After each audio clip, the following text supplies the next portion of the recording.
Welcome to Saints.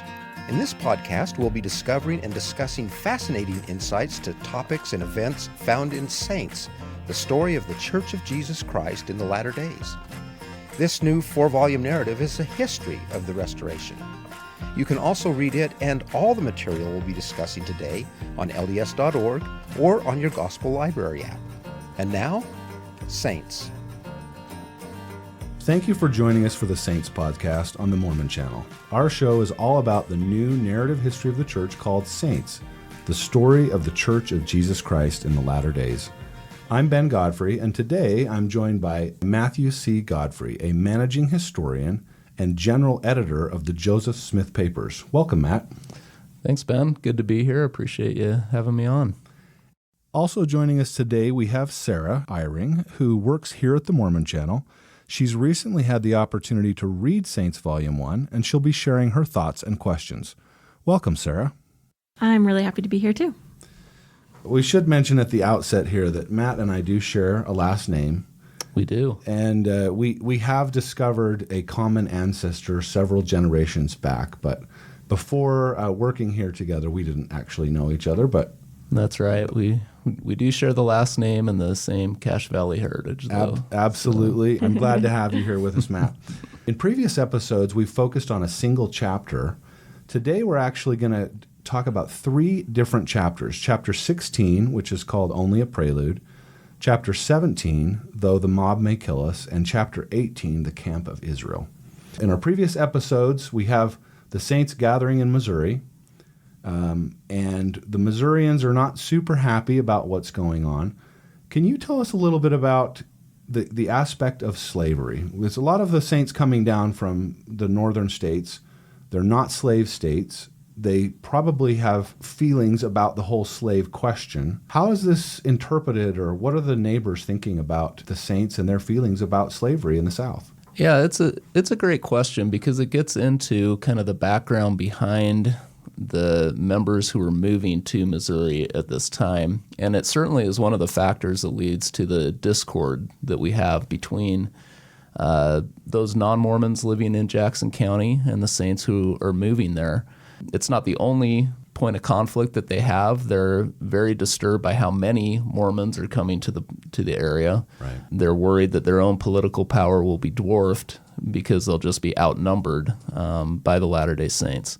But the slavery question really comes into focus with an editorial that William W. Phelps publishes in the Evening and the Morning Star. Phelps is the editor of the newspaper, and he writes an editorial that talks a little bit about how he's kind of giving warnings to African Americans who might be members of the church and interested in gathering to Zion. And so he's trying to kind of lay out what the situation is. The problem is when this editorial is read, the Missourians interpret it as if Phelps is encouraging free African Americans to move to Jackson County, which is something that they don't want to see happen because it is a slave state. They believe very strongly in slavery. They worry that if you get free blacks moving to the area, that there could be potential for slave rebellions, just as had occurred just a couple years prior to that in 1831 when Nat Turner rose up in Virginia and killed numerous white people there. So they're concerned about that, and so they kind of misinterpret what Phelps is trying to say here, and that's really where the slavery question comes in to the conflict. So what were the attitudes of the members about slavery at the time? That's a great question. I wish we had more knowledge about how most members felt about it. Most of them were from the North, where slavery had been abolished, and so most of them probably did not believe in slavery. But we have to remember as well that at the time, this is a very racist period in the history of the United States, and most whites believed that African Americans were inferior to them. And I'm sure many church members held these beliefs as well. We do know that Joseph Smith kind of had a evolving or developing opinion about slavery.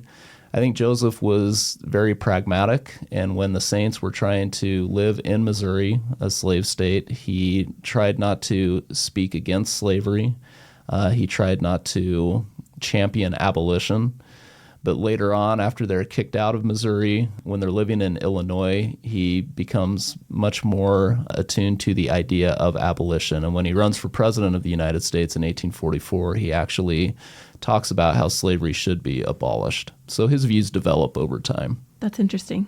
So slavery is one of these things that are sort of bothering the neighbors in Missouri. We also have the fact that, like you were saying, that there's worry they'll vote as a bloc and they'll lose political power. They kind of stick to themselves and buy from each other. And not to mention they have these unique beliefs, as we talked about in our previous episode. They now believe in more than one heaven. There's this vision that seems to be so different than the Christianity that most of them know. So the neighbors are kind of up in arms. It was surprising to me to learn how organized the opposition to the saints really was. And if we can, I'd like to just listen to one little section here from the book that talks about this organization. Town leaders soon met to take action against the newcomers. Samuel and others listed their complaints against the saints and presented the statement to the people of Independence. The document declared the town leaders' intention to drive the saints from Jackson County by any means necessary. They appointed July 20th for a meeting at the courthouse to decide what to do with the saints. Hundreds of Jackson County residents signed their names to the statement. I mean, that just kind of blew me away.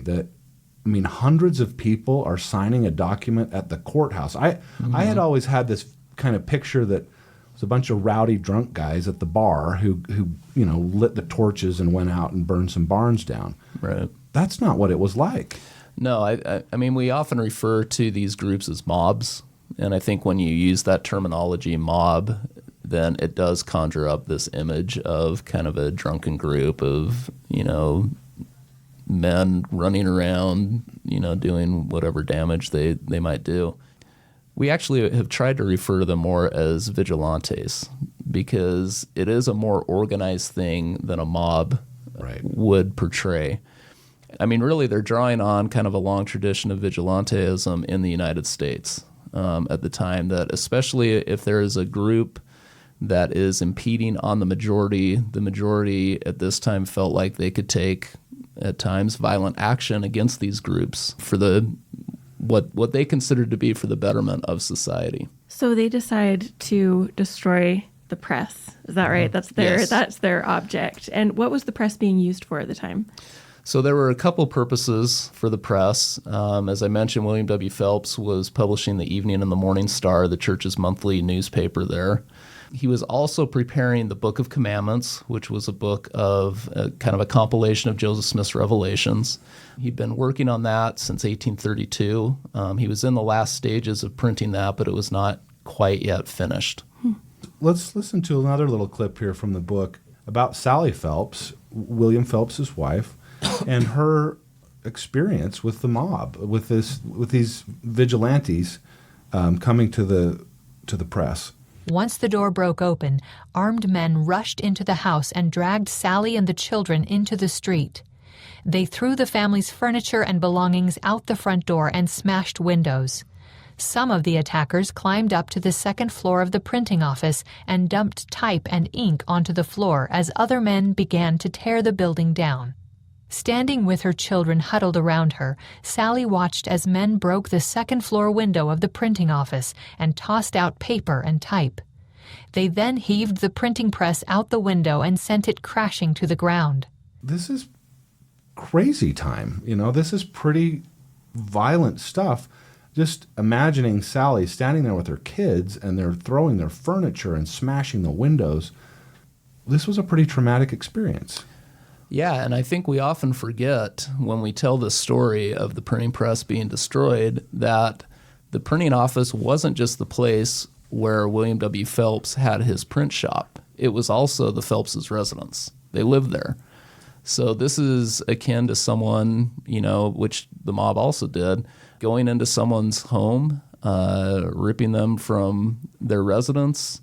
I'm sure it was quite traumatic, both for Sally, for the children, to see their possessions destroyed, to have their home invaded in such a violent manner. Some would be familiar with the story related to this of Mary Elizabeth Rollins and Caroline Rollins. Can you describe that story to us and also tell us a little bit about Vina, who is also part of the story, who other people might not know about until reading this narrative? Sure, yeah. So, as I mentioned, the Book of Commandments was kind of in its final stages of production. It was not yet bound. There were pages from it that were just lying loose in the print shop. And so some of those who went to destroy the print shop took those pages. They were scattering the pages in the street. And Mary Elizabeth Rollins Leitner and her sister saw this happening, and it disturbed them. You know, they're teenagers at this time. But one of the great things about Mary is that she was 15. 3 years prior to this, she had come across the Book of Mormon when a copy was left with her family. And she had immediately just grasped the Book of Mormon as the Word of God. She read it all night, the first night that she had it, and this is as a 12-year-old. Wow. And it was just a book that really spoke to her. So she had a very strong testimony of Joseph Smith as a prophet. And I think to see his revelations so wantonly scattered in the streets was really something that disturbed her. And so she and her sister gathered up these pages, as many as they could carry in their arms. They ran. Members of the mob saw them. They pursued them. So they ran into a cornfield where they hid until they stopped looking for them. So it's kind of an interesting story. That really is. And then Vienna Jakes, she was an older woman who she was a pretty remarkable woman. So she was a single sister who had been baptized in the Boston area in 1831. She had then decided that she would consecrate her money to the church and move to Zion. And so she had a sizable amount of money. It exceeded $1,000, which doesn't sound like a lot to us today, but back then was a considerable sum of money.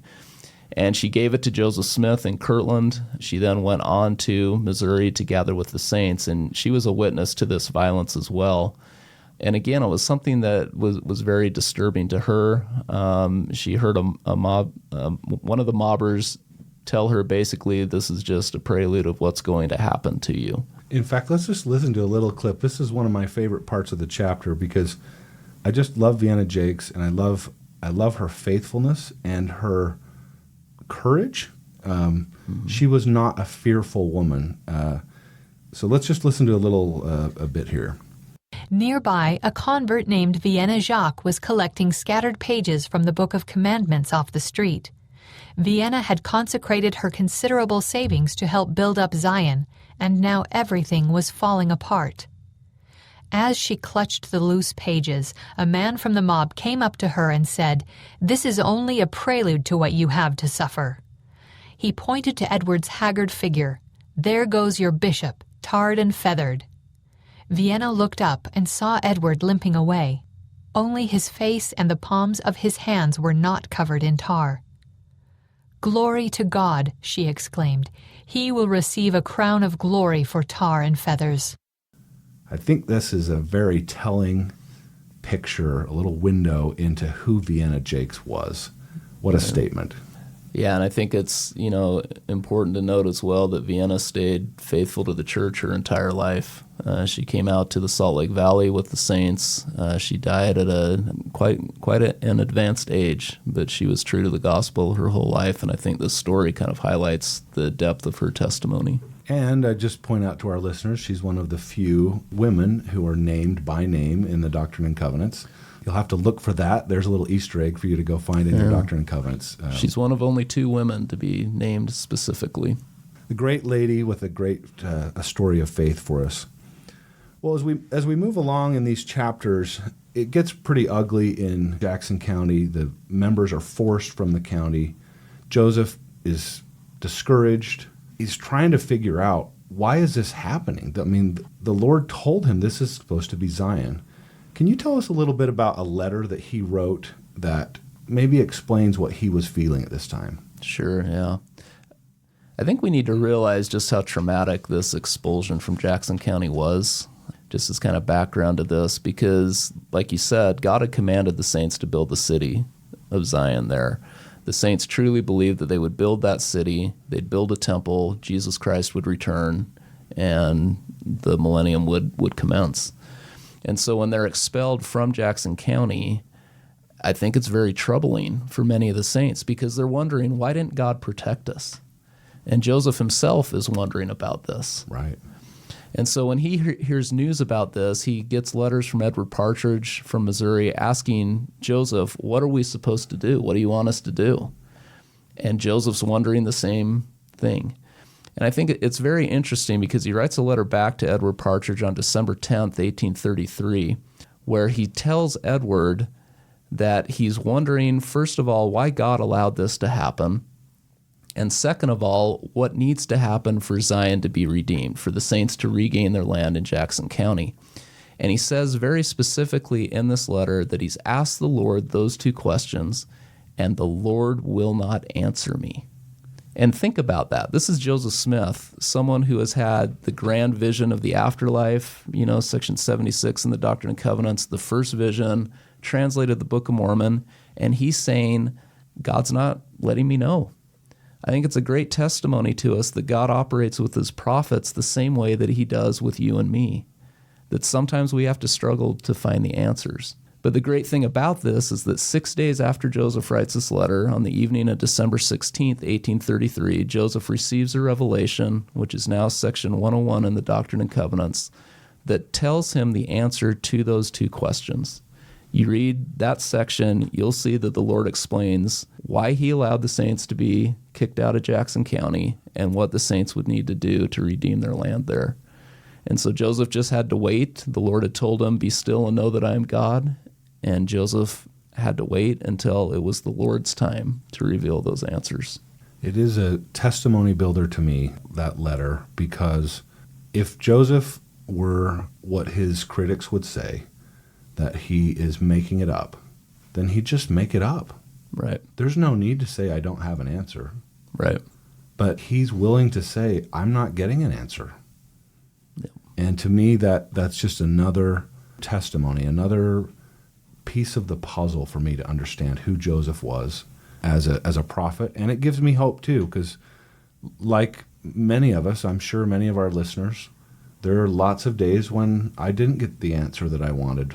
And I'm still asking, and I'll have to keep asking, and I take comfort in that revelation of be still and know that I am God. Well, Joseph moves along. The members are kicked out of their homes, but there comes a time when there's perhaps another answer. Can you tell us a little bit about what we might know as Zion's camp, but at the time I think they called it the Camp of Israel? Yes, that's right. So as I mentioned, the revelation that Joseph receives, that section 101, describes what the saints need to do to redeem Zion, and it does so by giving a parable to the saints. It's the parable of the nobleman whose vineyard is overrun by the enemy, and the nobleman tells a servant that he has to call up the strength of his house to go and redeem that land. So that's given in December of 1833. In February of 1834, after Parley P. Pratt and Lyman White had gone to Kirtland from Missouri to seek Joseph's counsel and the counsel of other church leaders as to what they were supposed to do. Should they stay in Clay County, where many of them have gone? Should they sell their land in Jackson County? Just exactly what should they do? Joseph receives another revelation that again refers to this parable and says, Joseph, you are the servant.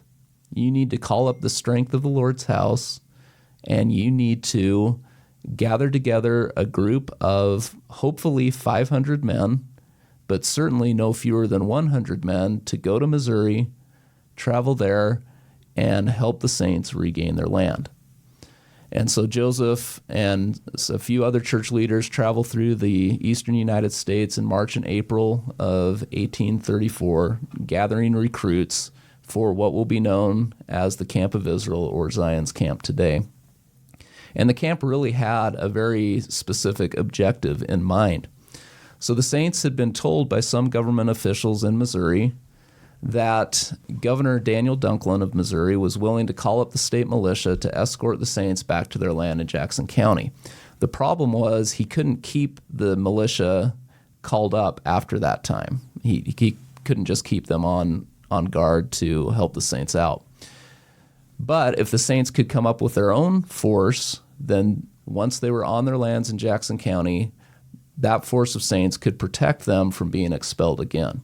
So that was the idea behind Zion's Camp. Zion's Camp was supposed to go to Missouri. They would ask Governor Dunklin to call up the militia to restore them to their lands, and then the members of Zion's Camp would stay in Jackson County to prevent the saints from being expelled again. They're kind of like a police force coming to help protect them. Yes, exactly. So that's really what the purpose was. The problem was that once the saints got to Missouri, Orson Hyde and Parley P. Pratt are sent to talk to Governor Dunklin. And when they get there and talk to him, he says that he's not willing to call up the state militia. Part of the reason for that is that there were peace negotiations going on between Jackson County citizens and members of the church in Missouri, and Dunklin may have wanted to see how that played out before doing anything like calling up a militia. But with him not willing to call up the militia, there wasn't much that the saints could do. They had been hearing rumors about, 400 or 500 people that had gathered in Jackson County, not just from Jackson County, but from other counties as well, that would prevent any of the saints from going back on their land. So Joseph knew that if they crossed the Missouri River back into Jackson County, there was going to be bloodshed. So there really wasn't much that they could do once Governor Dunklin wasn't willing to call up that state militia. So what was this Camp of Israel comprised of in terms of demographics? Was it all men? Were there women, children? Who was asked to go? There were some women and children. It was mainly men. So there's actually two contingents. There's a contingent that leaves from Kirtland, Ohio, that Joseph Smith leads. There's another contingent that is recruited by Hiram Smith and Lyman White that leaves from Michigan, and then they join up in Missouri. So when Joseph's contingent leaves Kirtland, there's only about 120 people in it. Wow. Most of them are men. Once they unite with the contingent from Michigan territory, there's about 205 men and then another 25 or so women and children who are with them. It doesn't seem like a lot of people. It's not a lot. And again, it's not what the Lord wanted. The Lord said, please, you need to get 500 men to do this. They barely get over the bare minimum that the Lord told them. Don't do it if you don't have at least 100 men. So you can tell that there's not a whole lot of support for this. And that's a key reason why they're not able to redeem Zion either. So the revelation that Joseph gets in June of 1834, which is section 105 in the Doctrine and Covenants, that tells him that it's no longer required of them to redeem Zion, says very specifically that the church hasn't supported this expedition. It talks about how they don't have the support of the different branches of the church, and I interpret that to mean that there was not enough money raised for it. There were not enough people who volunteered to accompany the group. So who knows? Maybe if they were able to get 500 people, things would have turned out differently. So how did it turn out when they got to where they were hoping to end up? So the governor wasn't willing to call out the militia. Joseph continued on towards Clay County. On June 22nd, he received the revelation saying it's no longer required to redeem Zion. So he begins to disband the camp. As this disbandment is occurring, there's an outbreak of cholera that happens among Yikes. members of the camp. Yeah. And it ends up killing 13 members of the camp and 2 other saints in Missouri, including the young daughter of John Murdoch. And Sidney Gilbert and this daughter of John Murdoch both die as a result of the cholera epidemic. Wow. These men and some women and children that have been traveling in the camp, just from purely a kind of historical perspective, it would seem like this feels like a failure. Mm-hmm. Like we set out to go down, to reclaim our lands, and we didn't get it. When this revelation is received that the camp can be disbanded, how do the people take that? And do they remain faithful? Do they continue on? Or what's the impact? What's the long-term kind of impact of Zion's Camp? Well, it's very interesting. So when that revelation is received, there are different reactions to it. There are some members of the camp who are thrilled. There's one young man, Nathan Baldwin, who was 22 years old at the time, and he recollected that when he was asked to go on the camp and take a gun with him, he thought, that's totally foreign to me. He'd never handled a gun before. And so when Joseph tells him that they have this revelation that they no longer have to go into Jackson County, he's totally relieved. He said it was one of the most pleasing things that he had ever heard. But there's other members of the camp who are quite angry about it, and some who fall away from the church because they're not going to go into Jackson County. I think what's really interesting, though, about this is that the vast majority of participants in the Camp of Israel regarded that experience as one of the best experiences of their lives. If you look at their reminiscences that they write, 30, 40, 50 years after the fact, they all point to the Camp of Israel as a time in their life where they were privileged to be with the prophet Joseph and where they really discovered that God was with them. And so, yes, on the face of it, it seems like a failure because the objectives weren't accomplished. But for those who were actually in the camp, it was anything but a failure, and it was a time of great growth in their own testimonies. I also think it's interesting that about a year, not quite a year after the Camp of Israel disbands, Joseph calls the first 12 apostles in our dispensation as well as the first members of the 70. And of those leaders that are selected at that time, 8 of the 12 apostles were members of the Camp of Israel, and every one of the 70 who were called at that time had also been a member of the Camp of Israel. So this really seems to be a time where Joseph is able to see who the true leaders are in the church, who will be willing to sacrifice things for the sake of the church. And so I think in that way you can see it as a success as well, because it does become kind of a proving ground for future church leaders. It's amazing the faith that they demonstrate by continuing forward even after a seeming failure, but also the way that the Lord works to take this seeming failure and turn it into a training ground for the leaders that will take the church forward. So we're about out of time, Matt, but there was one kind of humorous story here that I want our listeners, if they haven't read the chapters, to know about, and that is, can you tell us a little bit about Sylvester Smith? No relation to Joseph Smith. Right. Can you tell us a little bit about Sylvester Smith and his dog? You bet. So Sylvester was a member of the Kirtland High Council who volunteered to go on the Camp of Israel expedition. But he was kind of one of the main malcontents on the expedition. Now, they didn't always have an easy time as they were traveling. There were times where they didn't have enough food. There were times when they didn't have enough water to drink. Tons of mosquitoes. There were lots of mosquitoes. They're walking as many as 30 or 40 miles a day, so you have blisters on your feet. Many camp members took all this in stride, didn't complain. Sylvester was not one of those. He complained constantly throughout the journey and was kind of a thorn in Joseph Smith's side. And there's several examples of this. Joseph, who had a guard dog with him, Sylvester came into camp. The dog began barking at Sylvester. He may have tried to bite Sylvester. We're not sure about that. And Sylvester got upset about this. He went to Joseph and told Joseph that if his dog kept barking at him, he'd shoot Joseph's dog. And Joseph didn't take too kindly to that, and they had a bit of a disagreement there.